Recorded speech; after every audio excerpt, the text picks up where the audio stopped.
Salut à tous! Avant que la critique commence, je voulais juste vous prévenir que mon top film 2021 euh, allait bientôt sortir. Je mets pas mal de temps à faire le montage, sachant qu'on a également eu pas mal de problèmes techniques à la fois sur le tournage et après. Donc le top prend son temps, mais il va venir, il dure plus d'une heure et c'est vraiment un truc que j'ai kiffé faire. J'espère que la vidéo vous plaira également, ce sera un format un peu étrange, mais que j'ai beaucoup apprécié faire. Je suis en cours du montage, j'ai pas encore le projet final sous les yeux, mais je sais déjà que c'est un projet qui va me plaire, donc j'espère également qu'il va vous plaire. Et donc pour ce top film 2021, j'ai dû faire des rattrapages. Alors faire des vidéos, ça reste un passe-temps pour moi, et donc j'ai pas mal de choses à faire à côté, et là pour l'occasion, j'avais pas énormément de temps pour faire des rattrapages. Du coup j'ai pas pu rattraper énormément de films, ou du moins pas autant que j'en aurais voulu. Mais parmi les films que j'ai pu rattraper il y a un petit moment, on compte Le Dernier Duel de Ridley Scott, avec au casting Matt Damon, Adam Driver ou encore Jodie Comer ou Ben Affleck. Et si j'en fais une critique à part entière, dites-vous bien que c'est parce qu'il n'est pas dans le top, et à vrai dire il n'est même pas dans les mentions honorables. Et je vais tout de suite débunker, non, Le Dernier Duel n'est pas un mauvais film, c'est même pas un film moyen en fait. Je vais vous expliquer un petit peu plus ce que j'ai pensé de ce film, mais déjà laissez-moi un peu résumer l'histoire. Le Dernier Duel est un film se déroulant à la fin du XIVe siècle, durant le Moyen-Âge, et en France. On y découvre l'histoire de Dame Marguerite, femme d'un chevalier français nommé Jean de Carouge. Dame Marguerite va vivre un événement qui va la traumatiser. Cependant, elle refuse de garder le silence et n'hésite pas à dénoncer ce qui lui est arrivé, connaissant les conséquences d'un tel témoignage à cette époque. Il va s'ensuivre un combat à mort dont le destin semble placé entre les mains de Dieu. Et je vais donc vous dire un petit peu plus en détail ce que j'ai pensé de Le Dernier Duel. Je vais commencer par vous parler des points techniques. Il se trouve que techniquement, il n'y a pas grand chose à dire, hein. Tout est bon. Les décors, le montage, la photo, tout est propre en fait. La réalisation aussi, vraiment sur les points techniques, j'aurais peut-être un petit peu plus de réserve parce que la musique est cohérente avec le film, mais c'est pas une musique que je réécouterais ou bien qui m'a marqué, mais c'est vraiment le seul bémol sur les points techniques. Tout est bon en fait dans la technique de Le Dernier Duel. Sur un point de vue technique, c'est donc un film qui fait très fort, mais qui pour autant ne fait pas dans l'exceptionnel. C'est-à-dire que le film est bon, ok, le film est correct, mais y a rien qui vient me faire dire là, cette réalisation, il y a un truc qui change.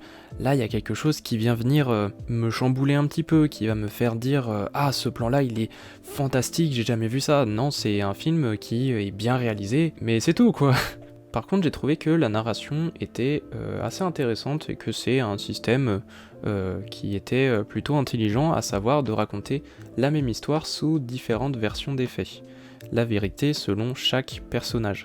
Ça fait un petit peu film d'enquête où on va recoller les morceaux et où certains détails vont changer d'une version à l'autre, et j'ai trouvé ça assez intéressant et surtout intelligent parce que oui, il y a plein de petits détails comme ça que quand on voit une version, on se dit ah là ça change légèrement par rapport à celle-ci, qu'est-ce que ça insinue comme changement dans l'état d'esprit des personnages, et surtout qu'est-ce que ça insinue pour la suite de l'histoire.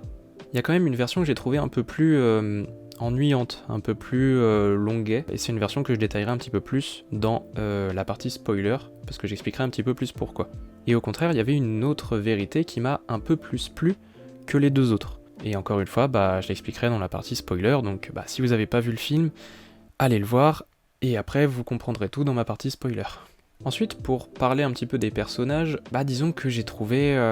déjà, le casting est bon. Voilà, Matt Damon, Adam Driver... c'est un gros casting, et en plus, c'est un casting qui fonctionne bien, et chacun joue vraiment bien son rôle, même si certains personnages ont des traitements qui sont plus intéressants que d'autres, ce qui permet à certains acteurs d'un peu plus s'exprimer que d'autres. Par exemple, typiquement, Jodie Comer, elle rayonne dans ce film, elle est vraiment très forte. Son personnage traverse des moments extrêmement difficiles, et elle arrive à le mettre en image et à nous faire ressentir un peu cette douleur, ces moments très difficiles, très compliqués, et vraiment son acting était super, et vraiment elle est au-dessus du lot sur ce film. Je reviendrai que brièvement sur les thèmes qui sont abordés dans le film et sur justement ces événements tragiques qui arrivent à Dame Marguerite, mais je trouve que c'est intéressant et surtout important de raconter ce genre d'histoire aujourd'hui, car même si l'histoire se déroule au Moyen-Âge, certains aspects restent encore très actuels, certains comportements, certaines phrases, vraiment, certains personnages ont sorti des phrases. Je me disais que si quelqu'un sortait la même phrase aujourd'hui, ça me choquerait, mais ça m'étonnerait pas, parce que 700 ans après, il y en a qui ont toujours des réflexions moyenâgeuses. Voilà. Donc je pense que c'est un film qui est fort sur les thèmes qu'il aborde, et qui, même s'il nous raconte une histoire qui est datée d'il y a plusieurs siècles, reste encore actuel dans certains comportements et dans certains faits, tout simplement. Alors c'est bien, je dis beaucoup de bien de ce film, voilà, sur les thèmes abordés, sur l'acting, etc. Mais pourquoi je le trouve juste correct, enfin, eh bien, c'est notamment dû au fait que j'étais pas à fond dans l'histoire qui était racontée.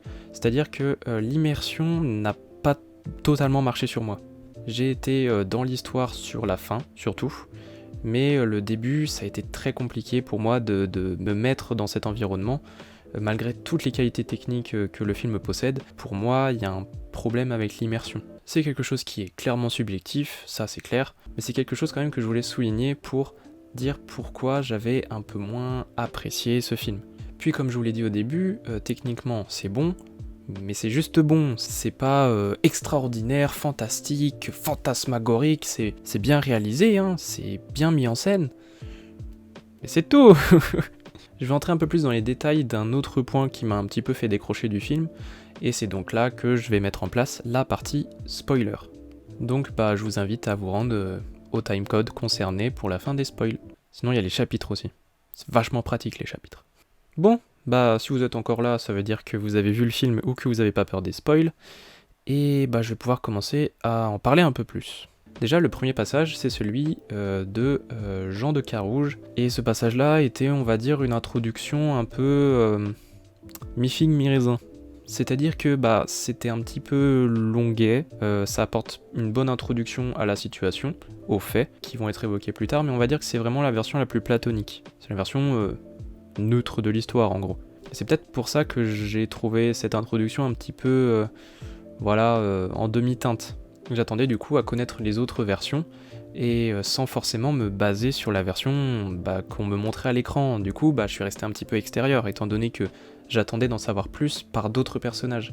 Puis vient ensuite la partie de le gris. Et cette partie-là, c'est celle où j'ai un peu décroché, sauf à certaines parties, vous voyez très bien de quelle partie je parle, je pense, si vous avez vu le film, des parties qui vont être vraiment des points clés de son récit. Mais entre ça, j'ai un peu décroché, ouais. Si j'ai un peu décroché, c'est peut-être aussi parce que je m'attendais à ce que ce soit lui le méchant de l'histoire, et c'est le cas, hein, c'est lui le méchant de l'histoire. Donc j'accordais une moins grande importance à son récit, puisque c'est un récit qui va être mensonger, qui va être vraiment détourné de ce qui a pu se passer, et du coup, j'étais vraiment extérieur à ça, quoi. Puisque je me disais, moi ce que je veux savoir, c'est la version de Dame Marguerite, la version de la victime de cette histoire. Et quand j'ai vu cette version, ça y est, j'étais un peu plus immergé dans l'histoire, j'étais un peu plus concerné parce que j'avais tous les faits, et là, j'ai pu me rendre compte que oui, la version de Le Gris, je m'en foutais un petit peu, quoi. Et le problème, c'est que la version de Le Gris, elle est quand même très longue, et c'est quand même un gros morceau au niveau du film.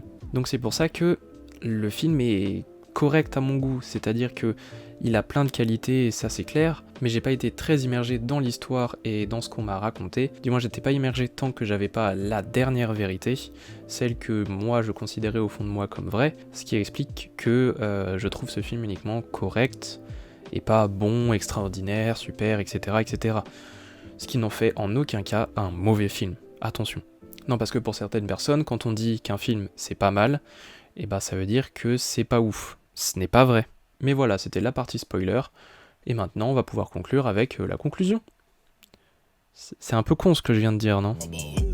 Le dernier duel de Ridley Scott, c'est un film avec beaucoup de qualités techniques, une narration intelligente, des acteurs concernés, notamment Jodie Comer, mais voilà, malgré tous ces points techniques que je vous ai cités, l'immersion n'a pas été énormément au rendez-vous chez moi, et j'ai énormément décroché à certains moments. Donc voilà, forcément quand on est moins à fond dans un film, on se sent moins concerné, et du coup on apprécie moins le long métrage, ce qui n'en fait pourtant pas un mauvais film, je tiens quand même à le répéter. Voilà, c'était ma petite critique sur le dernier duel de Ridley Scott, j'espère qu'elle vous a plu.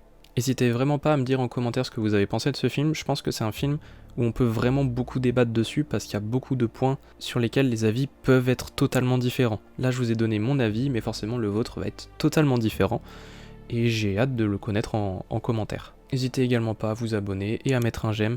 Je vais essayer de sortir ce top film 2021 le plus vite possible, mais c'est un beau morceau, quoi, c'est une grosse vidéo, donc Je vais voir ce que je peux faire. Et puis d'ici là, bah, portez-vous bien et puis bah, à la prochaine vidéo. Allez, ciao.